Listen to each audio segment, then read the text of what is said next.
எதுக்கும் பயப்படாதீங்க, தைரியமா இருங்க. ஒரு ஈமான் உள்ள ஆளோட தைரியம் வந்து அவன் மசில்லயோ அவன் பாடியில இருந்தோ வர்றது கிடையாது, அவன் வச்சிருக்க ஈமான்ல இருந்து வர்றதுதான். உங்களுக்கு பயமா இருக்கா, என்ன நடக்கும், என்ன பண்ணலாம் அப்படி இப்படின்னு சொல்லி ஒரே ஒரு விஷயத்த மட்டும் நினைவுல வச்சுங்க, அல்லாஹ் என்னைக்குமே நம்ம கூட இருக்கான், அல்லாஹ் இருக்கான் நம்மளை பாதுகாக்கிறதுக்கு அப்படிங்கிற விஷயத்த நினைவுல வச்சுங்க.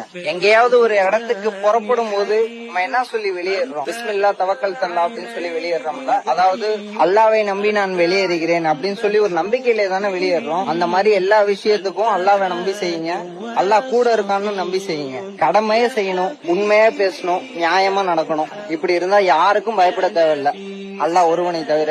அல்லாஹ் ஒருவனுக்கு மட்டும் பயந்தா போதும், வேற யாருக்கும் பயப்படணுங்கிற அவசியம் கிடையாது.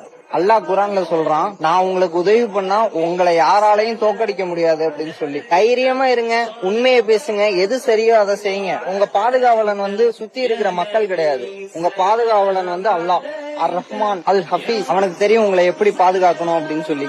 அதனால எதையும் கண்டு வாழ்க்கையில பயப்படாதீங்க, அல்லாஹ் எனக்கு போதுமானவன் நம்புங்க, அவன் நம்மள பாதுகாப்பான் இன்ஷா அல்லாஹ். அதனால வாழ்க்கையில தைரியமா நம்பிக்கையோட முன்னேறுங்க. அல்லாஹ் தான் நமக்கு சிறந்த பாதுகாவலன், அல்லாஹ் நம்மளுக்கு அந்த பாதுகாப்பு அளிப்பான். அல்லாஹ்ட்ட துஆ செய்யுங்க இன்ஷா அல்லாஹ். நாளைக்கு பார்ப்போம்.